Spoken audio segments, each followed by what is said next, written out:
Olá, seja bem-vindo a mais um programa Educação em Pauta. No programa de hoje nós vamos conversar com o professor Dr. Dante Henrique Moura. Ele é coordenador do programa de pós-graduação em Educação Profissional do Instituto Federal de Educação, Ciência e Tecnologia e participou no início desse mês de uma audiência pública no Senado para debater o ensino médio e essas mudanças na educação, uma audiência pública sobre o ensino médio. Professor Dante, seja bem-vindo ao programa Educação em Pauta mais uma vez, é bom tê-lo aqui para discutir esse tema importante. Olá Bruno, olá telespectadores do Educação em Pauta, é um prazer estar aqui para a gente trazer algumas reflexões sobre esse momento que a gente está vivendo na sociedade brasileira.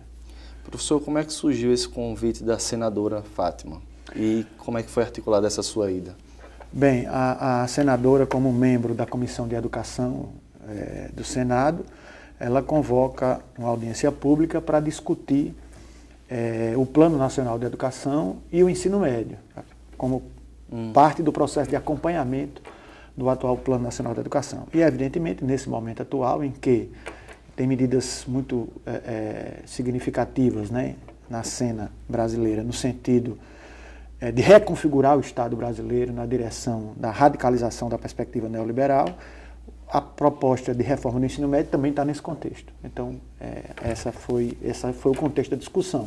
Participamos desta audiência pública, eu participei representando o Movimento Nacional em Defesa do Ensino Médio, uma colega representando a Confederação Nacional dos Trabalhadores em Educação, outra colega representando o Fórum Nacional de Educação, o presidente do CONSED, que é o Conselho de Secretários Estaduais de Educação, e o secretário da Educação Básica, cada um apresentando a sua visão sobre essa questão. É interessante, né, perceber que cada um representando atmosferas da educação, mas ainda assim a gente não tem um pensamento hegemônico que seja para uma linha só, não é, professor? Como é que foram debatidos esses temas com cada representante desse e a distribuição dessa audiência? Bem, nós nos colocamos mais ou menos, o espectro era mais ou menos o seguinte: eu, a representante da Confederação Nacional dos Trabalhadores da Educação e do Fórum Nacional da Educação, temos uma postura bastante crítica a todo esse processo que está acontecendo de desmanche dos direitos, né, conquistados principalmente pela classe trabalhadora mais empobrecida do país nesses últimos anos, e a posição do presidente do CONSED e do secretário, mais uma posição de defesa do conteúdo da reforma que está em curso. Professor, ao discutir o ensino médio agora, né, a gente vai ao Plano Nacional da Educação, mas antes disso, a gente tem uma história de reformulações, de avanços desde a década de 70, né? E aí, com isso, com o passar do tempo, foi-se criando essa ideia, e aí eu queria que o senhor pudesse me corrigir se eu estiver enganado, de que o ensino médio está em crise. O ensino médio precisa dessa reformulação, o ensino médio precisa disso, vamos pensar o ensino médio. E aí depois vem o Plano Nacional de Educação com as metas que talvez aí tenhamos dificuldade de alcançar. Mas como é que a gente pode sistematizar essa ideia do ensino médio para quem está em casa possa entender, não, é esse ensino médio que a gente tem e é a partir desse ensino médio que a gente vai passar a discutir? Bem, eu queria só começar antes um pouco para situar essa reforma do ensino médio num contexto mais amplo, porque não se trata de questões isoladas, né? Não é por acaso que, por um lado, nós temos a PEC, que era 241, que agora é 55, a reforma da Previdência, a reforma trabalhista, a mudança da forma de regulamentação da exploração do pré-sal no Brasil. Tudo isso faz parte de um contexto mais amplo, que é esse que eu comecei a colocar, de uma busca de reconfigurar o Estado brasileiro na direção da perspectiva da radicalização da lógica neoliberal, no sentido de tornar o Estado, sim, mínimo para a garantia dos direitos sociais, mas máximo para regular os interesses do capital. Então, esse é o contexto que a gente vivencia.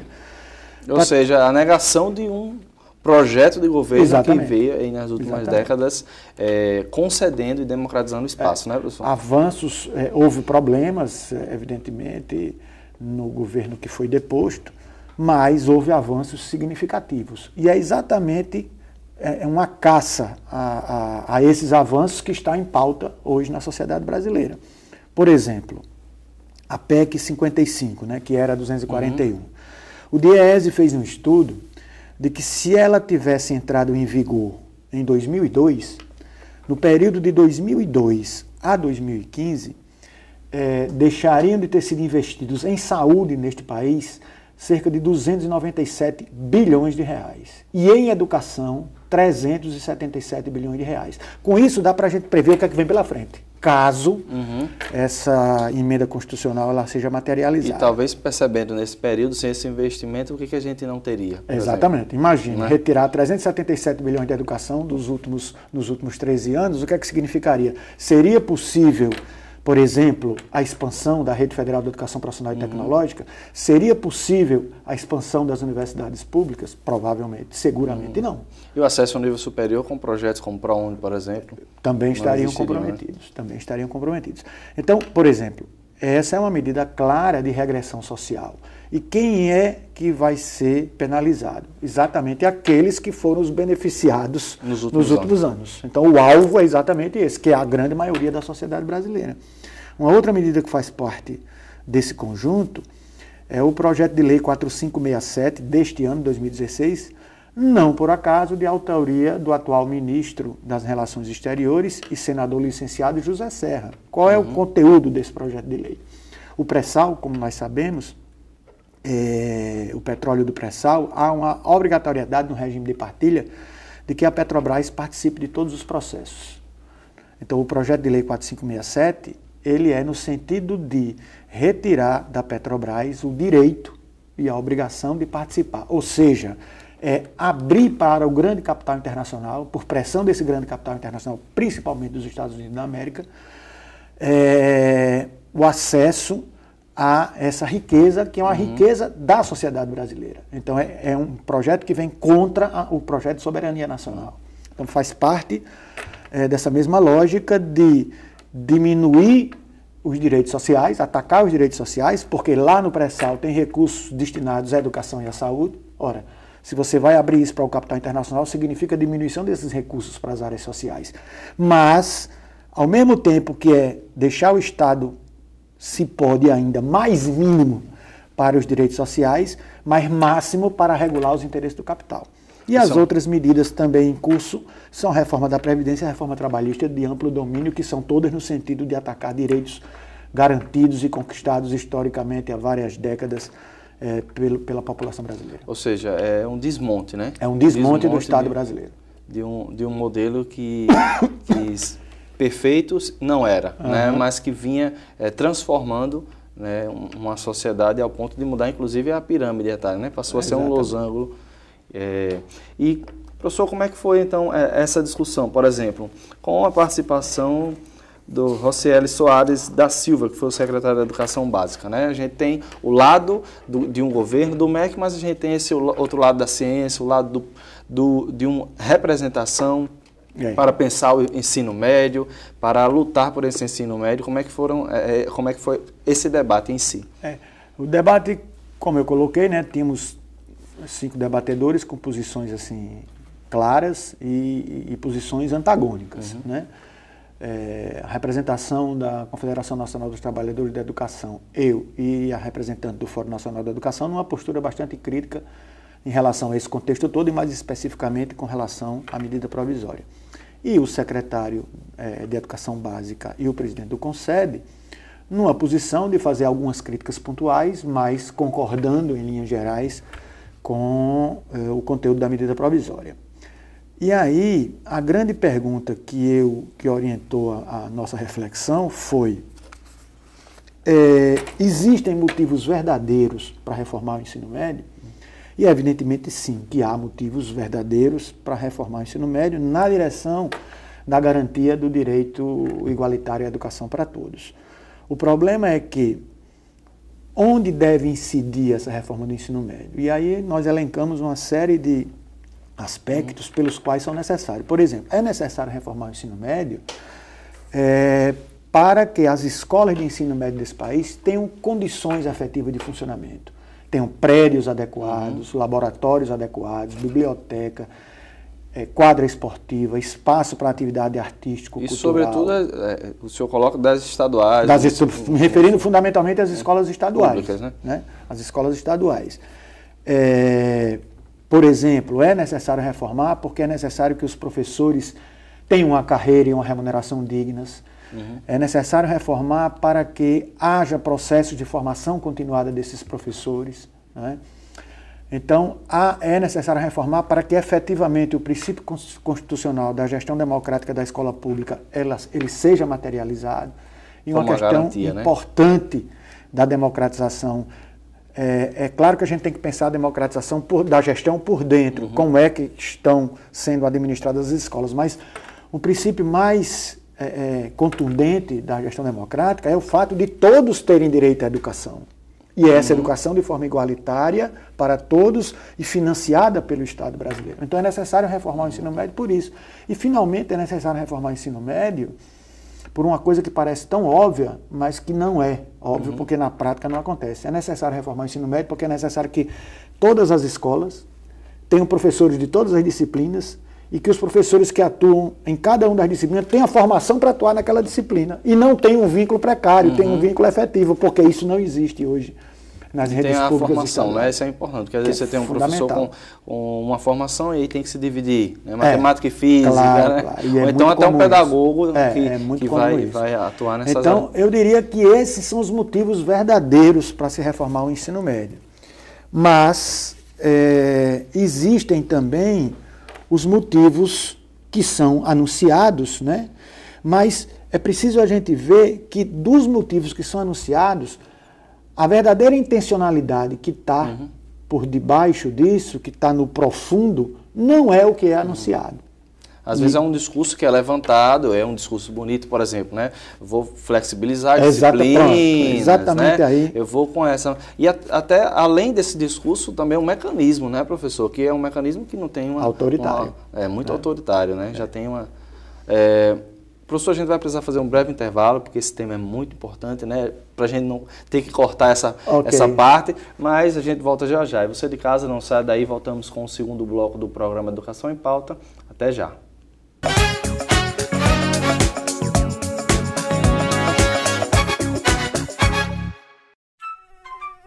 Assim ele parece inofensivo, mas você já sabe os males que esse mosquitinho pode trazer. Por isso, todo cuidado é pouco para que o Aedes aegypti não se prolifere. Aí vão algumas dicas. Verifique caixas, reservatórios e depósitos de água. Eles devem permanecer limpos e lacrados. Deixe o terreno limpo de copos plásticos, pneus, sacos de lixo. Não parece, mas eles podem ser criadouros do mosquito. As calhas dos telhados devem estar sempre limpas e desentupidas. O acúmulo de água é um local ideal para o Aedes aegypti. Coloque telas nas janelas da sua casa. Isso evita visitas indesejadas ao longo do dia. Ter bichinho em casa é bom, mas lembre sempre de trocar a água dele e de lavar o recipiente. Caso tenha alguma dúvida, entre nesse site ou ligue para esse número. É o seu canal de comunicação com o governo federal. No IFRN, todos os campos estão engajados na luta contra o Aedes aegypti. Isso porque a gente sabe que para vencer essa guerra, cada um tem que cuidar da sua parte. Entre na luta você também e prove que um mosquito como esse não é mais forte que um país inteiro. É o IFRN na luta contra o Aedes aegypti.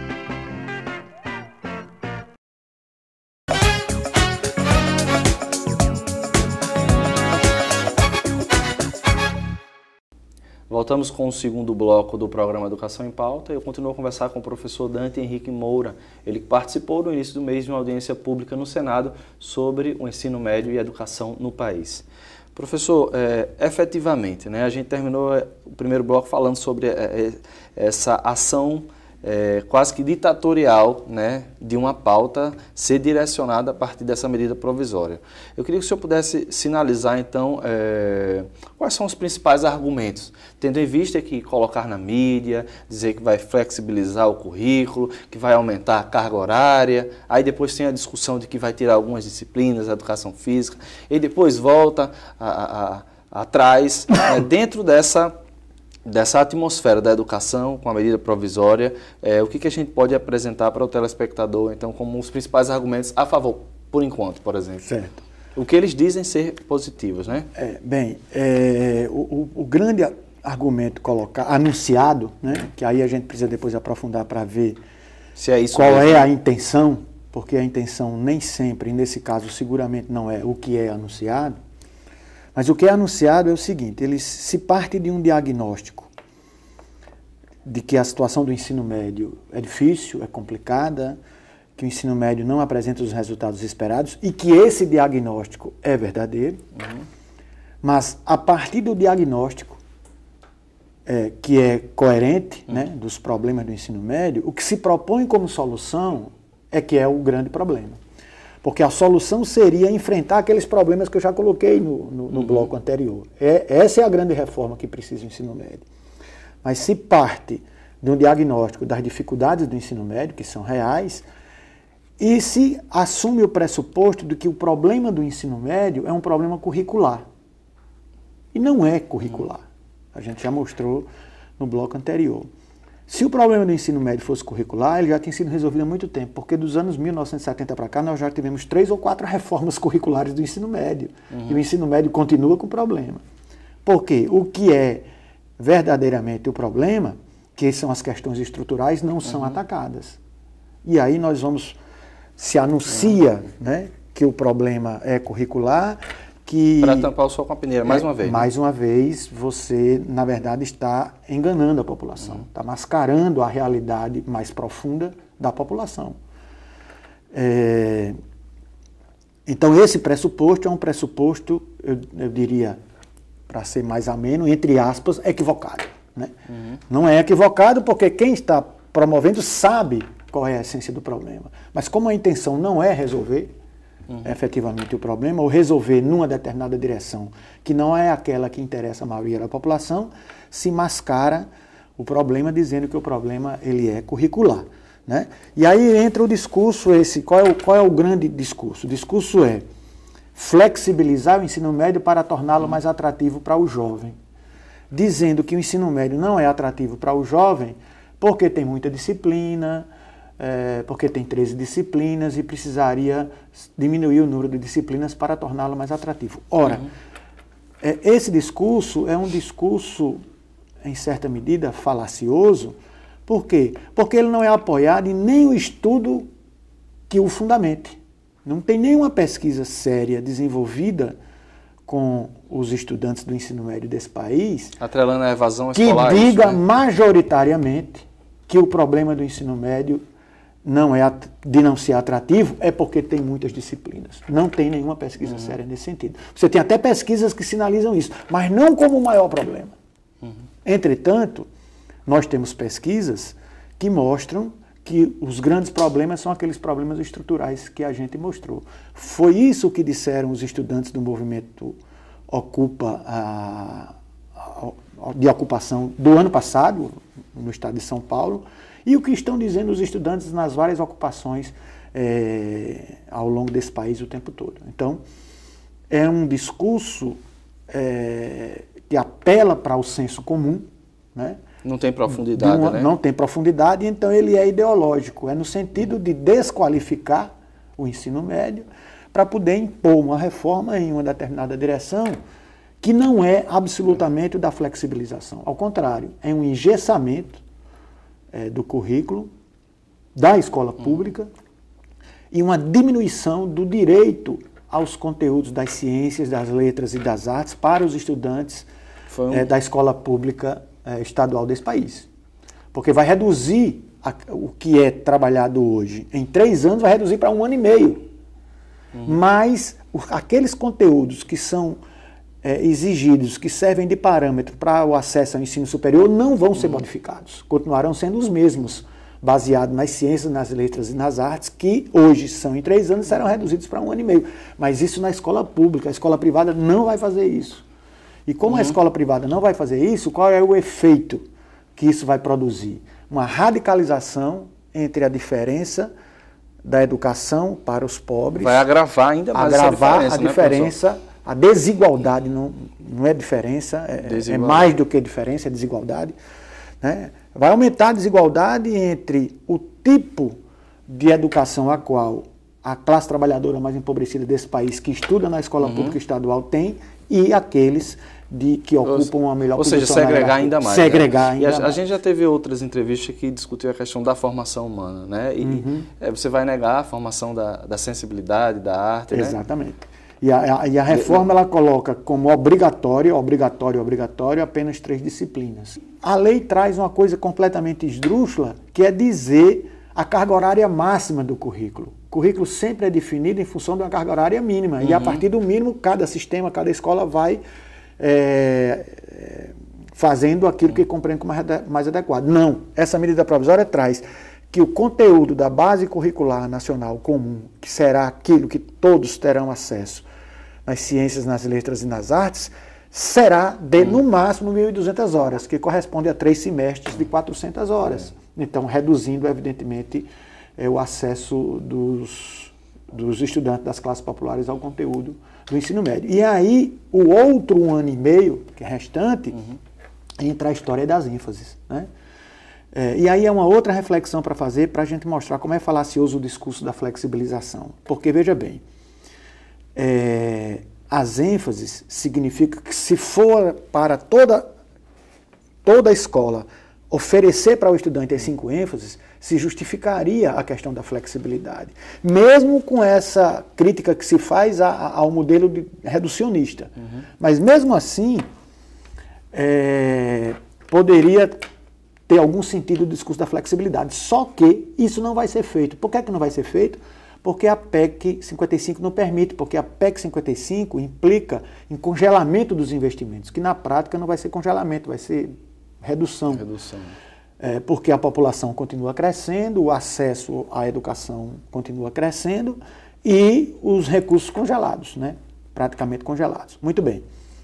Mas se as 5 opções fossem proporcionadas, isso implicaria em aumento de investimento, porque evidentemente é muito mais caro fazer 5 opções do que um ensino médio igual para todos. É isso que se discute pouco, porque quando a gente fala da PEC, sobretudo os políticos que dizem quem está no movimento não sabe nem o que está discutindo, medida provisória, né? Um discurso falacioso, né?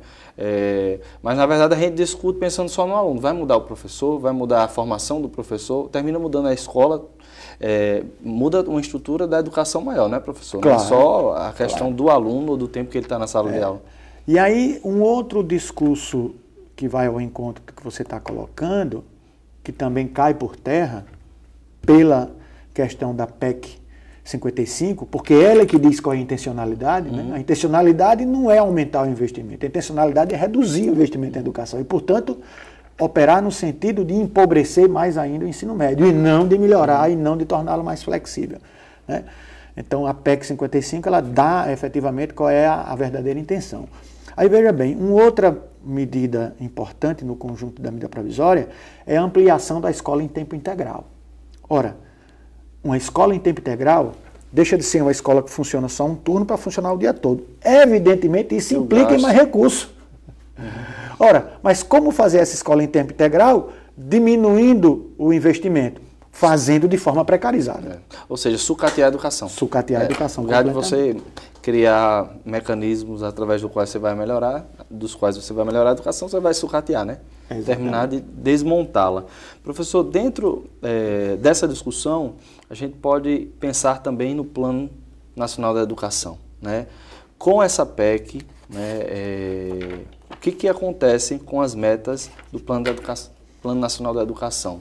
O Plano Nacional da Educação tem 2 coisas para a gente pensar. Ele tem problemas, né? Há um movimento de críticas em relação ao conteúdo, principalmente a lógica privatizante, né? É a lógica da parceria público-privada desde a educação infantil até a pós-graduação, e parceria público-privada no Brasil significa transferência de recurso público à iniciativa privada. Isso já está lá, isso não é uma novidade. E que também não foi discutida a curto prazo, né? Que Exatamente. Teve um longo período de discussão. Mas o Plano Nacional da Educação tem um grande mérito. Ele foi discutido desde a instância municipal, passando pela instância estadual, até uma instância nacional, por meio das conferências, primeiro intermunicipais de educação, depois cada estado fez a sua conferência estadual de educação, e depois houve a Conferência Nacional da Educação. Então, o Plano Nacional da Educação, ele foi elaborado nesse contexto de uma discussão democrática. Resultou em situações, problema resultou, mas qual movimento estava sendo produzido? A luta para implementar as metas do plano naquilo que elas têm de melhor. Só que agora... Num contexto também de franco crescimento, né, para investimento nessa área também. Só que agora, o que é que a PEC 55 diz? Diz, olha, está aí o plano, mas não tem dinheiro para materializar o plano. Então, na verdade, essa PEC, ela decreta o fim do Plano Nacional da Educação.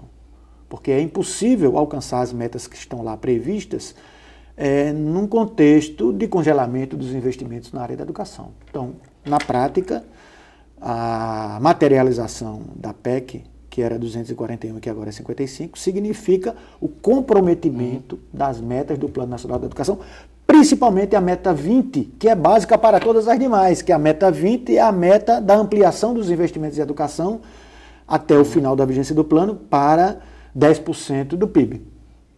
Algumas metas foram bastante ousadas, né? Então, o senhor acha que isso complicou ou que realmente a PEC veio para, como a gente vinha colocando essa ideia, de realmente é um mecanismo de negação de um sistema anterior? Com certeza, é um mecanismo de negação do sistema anterior que, com seus problemas, foi construído democraticamente por toda a sociedade brasileira, principalmente os setores vinculados à educação, né? Então, tem uma formulação que eu gostei muito, participando de um debate a semana passada, que é do colega professor Ronaldo Marcos de Lima Araújo, da Universidade Federal do Pará, que ele coloca o seguinte: o sentido da medida provisória é o sentido de atacar 3 conceitos, que são conceitos básicos e muito caros para a educação brasileira em geral e para o ensino médio em particular, que é o conceito de educação básica, que é aquela educação a qual todos têm que ter direito, e o ensino médio, como última etapa da educação básica, ele está sendo mutilado ao se retirar do ensino médio a metade da sua carga horária, né? Redução de 3 anos para 1 ano e meio, e no ano e meio seguinte, uma ênfase em um determinado campo do conhecimento, negando aquele conhecimento ao qual todos têm direito, pelo conceito que está na Constituição e que está na LDB de Educação Básica. Então, é um ataque frontal a esse conceito. Outro conceito que é atacado, segundo o professor Ronaldo, com o qual a gente concorda integralmente, é o conceito de formação e valorização dos professores, né? Por que isso? Porque, por exemplo, na hora que a medida provisória ela for convertida em lei com o conteúdo que está lá, vamos lutar para que isso não aconteça, mas na hipótese de que aconteça, o que vai pautar o currículo da formação de professores para a educação básica é a Base Curricular Nacional Comum, isso está na medida provisória, que é aquela que foi reduzida para até 1.200 horas. Então isso vai repercutir diretamente na formação dos professores, que vai ser empobrecida, né? E, evidentemente, na formação e na valorização dos professores. E o outro conceito que ela ataca diretamente é o conceito de educação pública gratuita e sob responsabilidade do Estado. Por quê? Porque está previsto lá na MP, para essa segunda parte, que é a parte das ênfases, que ela poderá ser desenvolvida em regime de colaboração, em regime de parceria público-privada. Então, são 3 conceitos que são atacados frontalmente pela medida provisória. Professor, infelizmente o nosso tempo acabou, mas eu gostaria de agradecer ao senhor, e assuntos como esse podem ser encontrados no grupo de pesquisa. Quem está em casa, se quiser estudar um pouco mais sobre o assunto... Pode. Eu indicaria 2 sites que estão sempre mantendo atualizadas as informações e as produções que a gente vai fazendo, que é o site do Movimento Nacional em Defesa do Ensino Médio. É só entrar, Movimento Nacional em Defesa do Ensino Médio, vai cair diretamente lá. O blog do professor Luiz Carlos de Freitas, é só entrar, blog Luiz Carlos de Freitas, o blog também do professor Paulo Carrano, e o site da Amped, que é amped.org.br. Ok, professor, muito obrigado pela entrevista. Eu que agradeço, me coloco à disposição. E você de casa, muito obrigado pela sua audiência. A gente se encontra na próxima semana, às 10 horas da manhã, aqui na TV Câmara, com mais um programa Educação em Pauta. Até lá!